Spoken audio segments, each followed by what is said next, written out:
की वीडियो हमने आपको बताया था अबाउट द ऑथर के बारे में, और ऑथर के बारे में बताया था जो कुछ उसके बारे में है।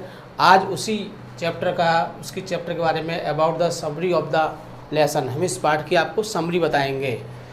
कौन सा पार्ट है? A girl with A basket. इसके राइटर हैं विलियम सी डगलस। अच्छा, इसकी समरी को हमने कुछ बिंदुओं के माध्यम से अलग किया है जिसको समझने में आपको आसानी होगी, क्योंकि जो समरी जो होती है वो काफ़ी बड़ी होती है, लेकिन उसको जब हम बिंदुओं के द्वारा समझते हैं तो वो आसानी से समझ में आ जाती है। तो इसके हमने कुछ बिंदु फाइंड किए हैं, जैसे कि फर्स्ट है journey to the Himalaya, Himalaya की यात्रा। सेकंड है द क्राउडेड प्लेटफॉर्म, मतलब भरा हुआ प्लेटफॉर्म। थर्ड है discussion of the rural India, यानी ग्रामीण भारत का वर्णन। और फोर्थ पर है रिफ्यूजी चिल्ड्रन, शरणार्थी बच्चे। और फिफ्थ पे है पीपल ऑफ इंडिया। इन 5 बिंदुओं में हमने इस पूरी कहानी को बांट दिया है। अब हम 1 बाय 1 इसको हम क्लियर करते हैं। तो पहला है हमारा जर्नी टू द हिमालय, मतलब हिमालय की यात्रा। कहानी शुरू होती है आपकी कि लेखक जो थे हमारे विलियम सी डगलस, इनको घूमने का बहुत शौक़ था और नए स्थानों पर जाना। तो ये सन 1950 में भारत घूमने आए थे और इनकी सबसे अच्छा थी हिमालय में घूमने की। तो सबसे पहले ये दिल्ली आए और दिल्ली से फिर ये बरेली के लिए ट्रेन से गए, और उसके बाद फिर हिमालय में बहुत ही प्रसिद्ध जगह है रानीखेत, और कार के माध्यम से फिर ये रानीखेत पहुँचे। जब रानीखेत पहुँचे तो वहाँ पर इन्होंने देखा कि 120 मील दूर तक फैला हुआ हिमालय का क्षेत्र जो बर्फ़ से ढका हुआ था और 6000 फीट ऊंचा समुद्र से, जो एक प्राचीन जो ब्रिटिश सेना थी अंग्रेज़ों की, उसकी एक छावनी थी, उसका एक पहाड़ी स्टेशन था जहां पर लेखक हमारे विलियम सी डगलस घूमने के लिए गए। इस प्रकार ये फर्स्ट बिंदु आपका जर्नी टू द हिमालय। दूसरे बिंदु में आते हैं हम द क्राउडेड प्लेटफॉर्म। अब इन्होंने वहाँ पर घूमना शुरू किया, तो वहाँ पर जो घूमने का जो तरीका था वो रेलगाड़ी का था। जब ये रेलगाड़ी में बैठे तो जो वहाँ पर रेलगाड़ी चल रही थी वो बड़ी धीमी गति से चलती थी, और उस गाड़ी का क्या तरीका था कि जो भी रास्ते में स्टेशन आता था प्रत्येक स्टेशन पर रुक के जाती थी, वहाँ कुछ मिनट रुकती थी फिर वहाँ से चलती थी। लेखक का क्या था कि जैसे ही प्लेटफॉर्म आता लेखक प्लेटफॉर्म पर उतर जाते और प्लेटफॉर्म पर इधर घूमते, और जब गाड़ी चलना शुरू हो जाती फिर से गाड़ी में ये बैठ जाते। इनका यही क्रम चलता जा रहा था। एक स्टेशन पर क्या हुआ, जैसे ही ये स्टेशन पर उतरे तो वहाँ पर इन्होंने देखा कि बहुत सारे लोग इकट्ठे थे।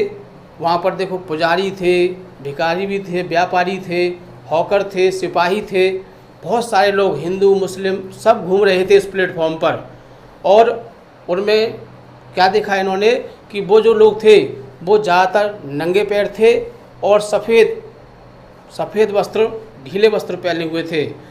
लेखक के दिमाग में विचार आया कि ये लोग नंगे पैर घूम रहे हैं, तो सोचा इन्होंने शायद इनके पास पैसे की कमी होगी, हो सकता है। लेकिन लेखक को इसके बारे में जानकारी करनी थी, तो लेखक ने कई लोगों से बात की। अच्छा, एक बात क्या हुआ कि लेखक को कम से कम 3 लोगों से बात करने के बाद जब एक व्यक्ति ऐसा मिलता था जो लेखक की बात को समझ पाता था, क्योंकि लेखक थे एक अंग्रेज़ थे और हमारे भारत में हिंदी बोली जाती है ज़्यादातर।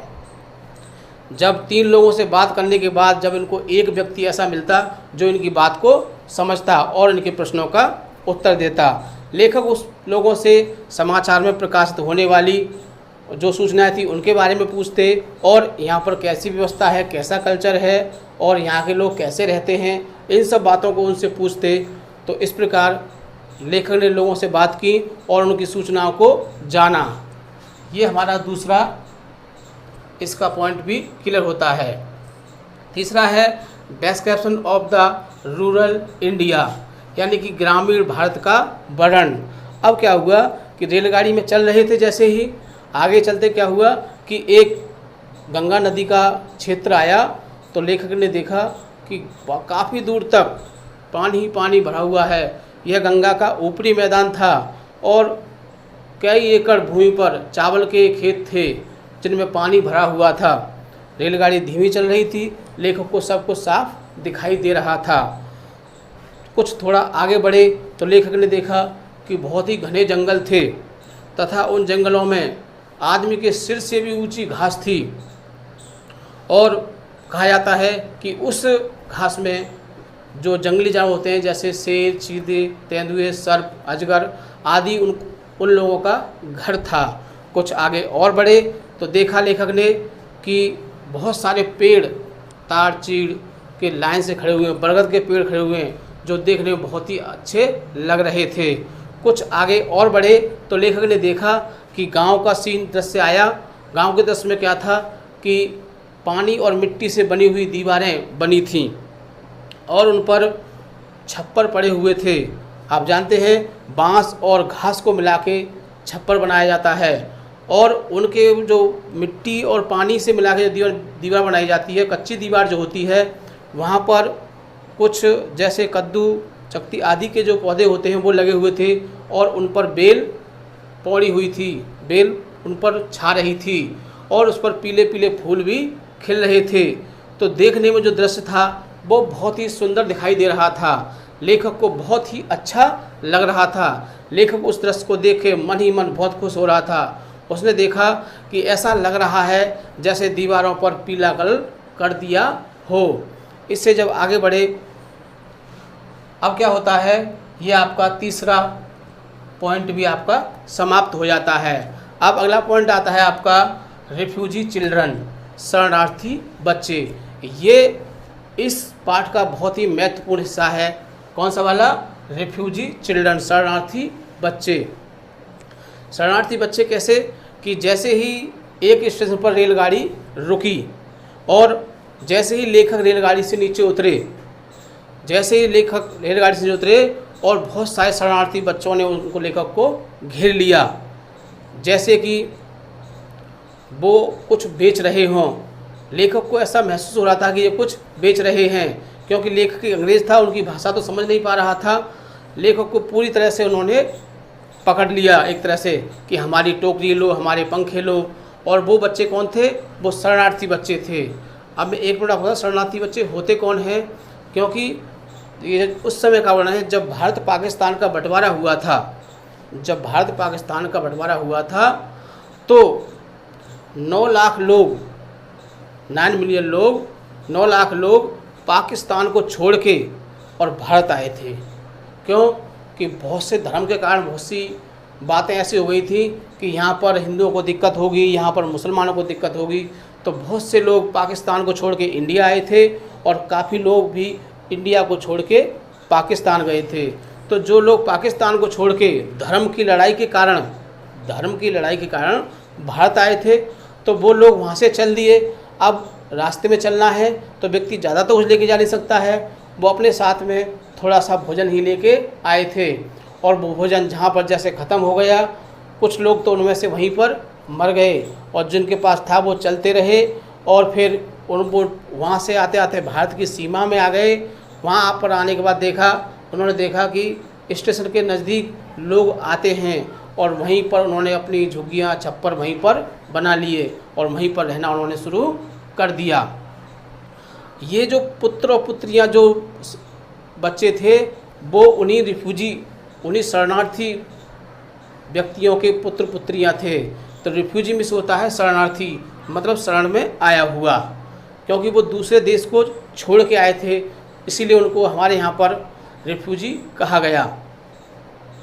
अब क्या हुआ कि जो बच्चे जो थे उन्होंने लेखक को घेर लिया और वो टोकरियाँ और पंखे बेच रहे थे।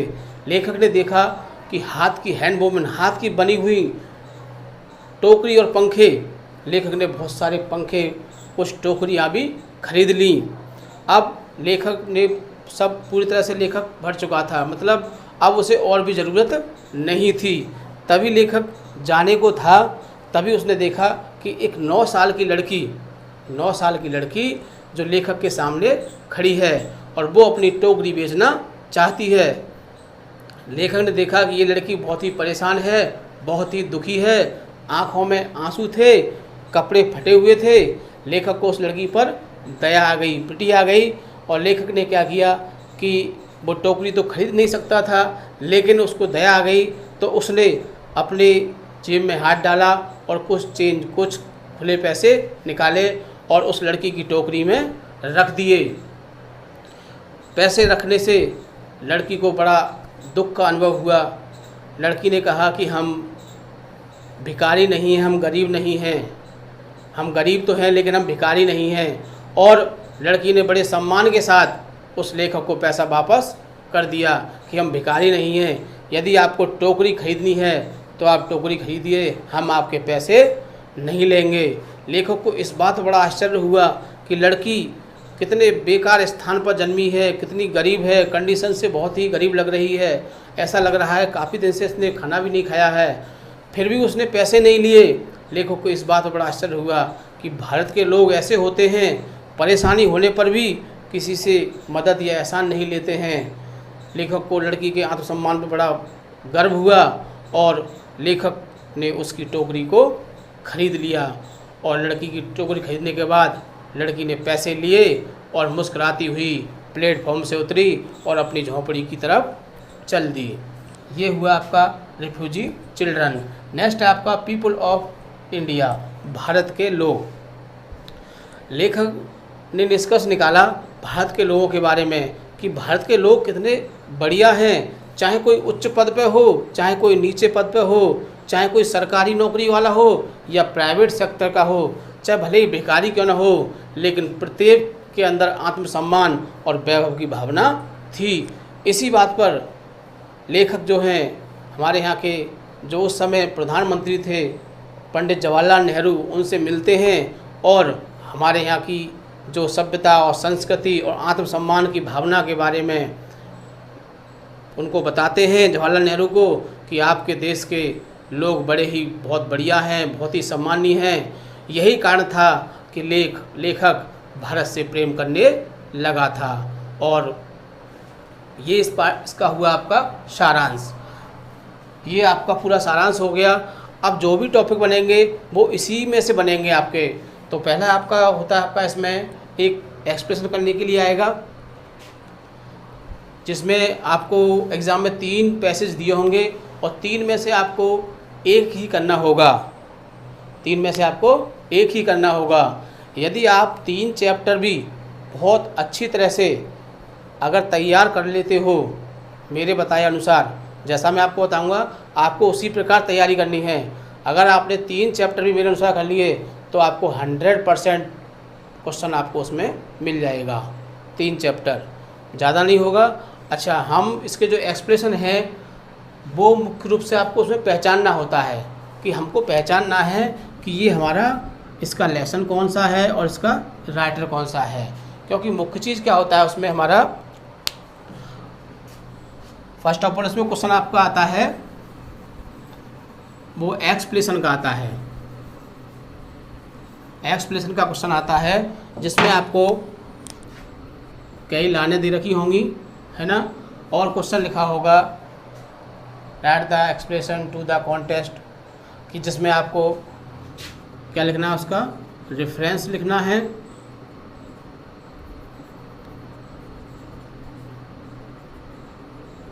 रेफरेंस जो होता है वो एक्सप्लेन का बहुत ही मुख्य बिंदु होता है। जिसका ये सही होता है उसका कॉन्टेक्स्ट,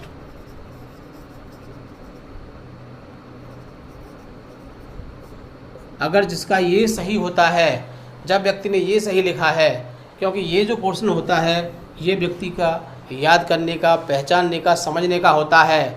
और ये जो होता है ये हमको जो दी हुई हैं आपकी लाइन, इनमें से बना के करने का होता है और एक्सप्रेशन भी इन्हीं में से बना करने का होता है। तो इसका जो मेन पॉइंट जो होता है वो होता है रेफरेंस।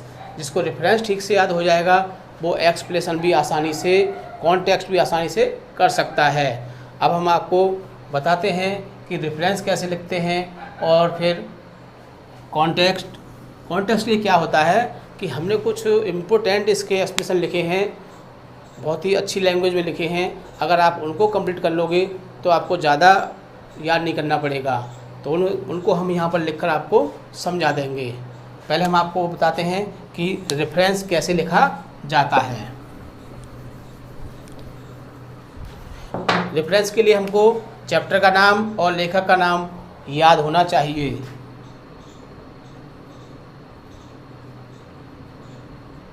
रेफरेंस होता है आपका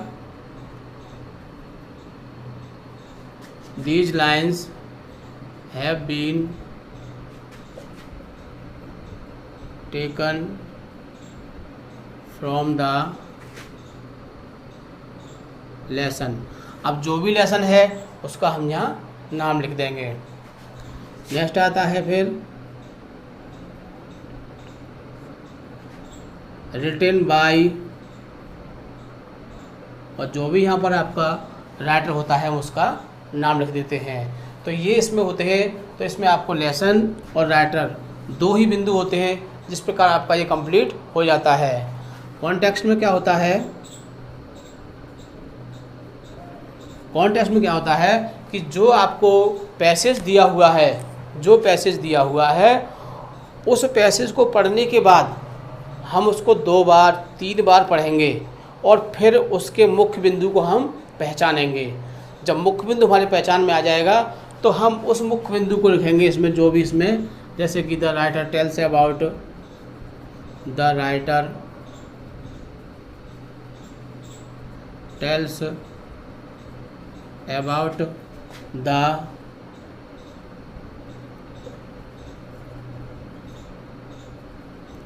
रिफ्यूजी